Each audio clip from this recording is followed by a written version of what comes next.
going on since last July. Comey also saying that there is no evidence whatsoever to support Mr. Trump's wiretapping claims. Joining us now is Democratic Congresswoman from California, Jackie Speier. She is a member of the House Intelligence Committee. Good morning, Congresswoman.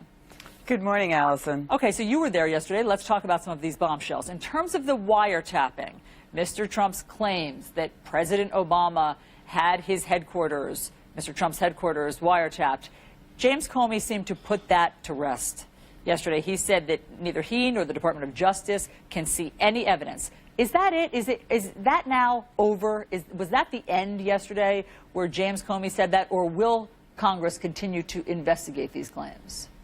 No, I don't think Congress was ever interested in investigating these claims. There was no there. We had Republicans and Democrats, chairs and ranking members on both sides of the House and the Senate coming forward and saying there is no evidence.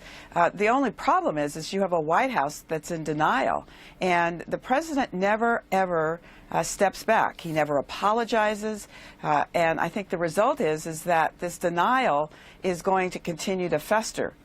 Well, his press spokesperson did not seem to think that it was over, and in fact, Sean Spicer seemed to suggest that investigations into this will continue. Let me play this for you.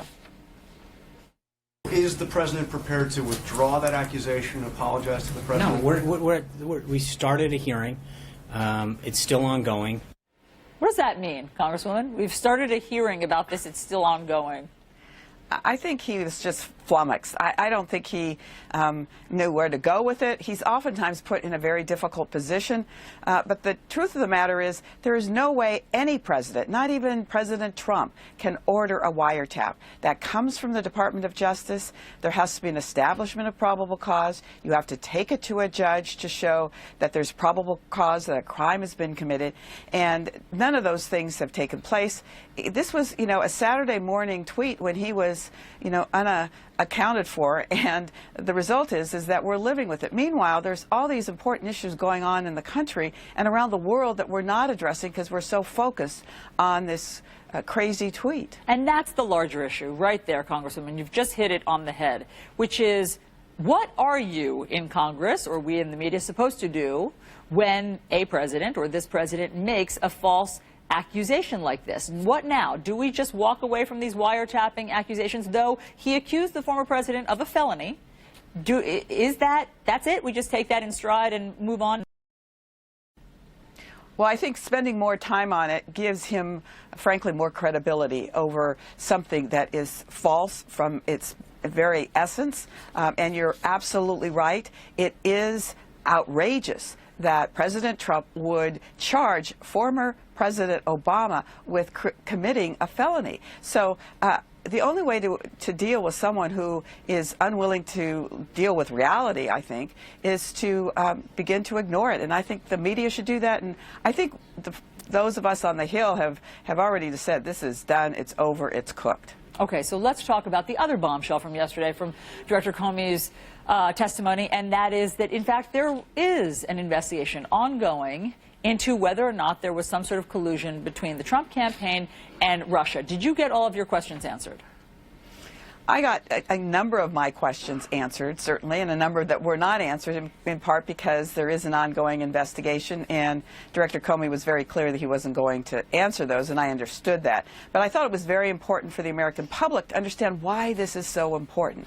The fact that there were so many people in the Trump organization that had ties to Russia, that Guccifer was, in fact, someone that was seen as a operative of the Russian government and was doing much of the hacking, and that there were persons within the Trump organization, Roger Stone for one, who was tweeting 2 months before the actual WikiLeaks dump that there was going to be more data about John Podesta and Hillary Clinton. That to me smacks of collusion, aiding and abetting, and certainly is worthy of an investigation. But beyond Roger Stone, beyond Paul Manafort, it sounded as if yesterday you had some big concerns about Secretary of State Rex Tillerson and his relationship with Russia. What do you want to see answered there? Well, I actually think that Rex Tillerson was a very poor choice for Secretary of State. His relationship with Vladimir Putin goes back 17 years. He crowed about it at a speech he gave at the University of Texas in 2016. He received the Order of Friendship, the highest regarded order within Russia, sat next to Putin at a dinner, toasted him. In addition to that, Igor Sechin, who was the CEO, or is the CEO of one of the largest oil companies, he had done a deal with him. They were friends. I don't want our Secretary of State to be so cozy with our biggest adversary. Congresswoman Speier, thank you very much.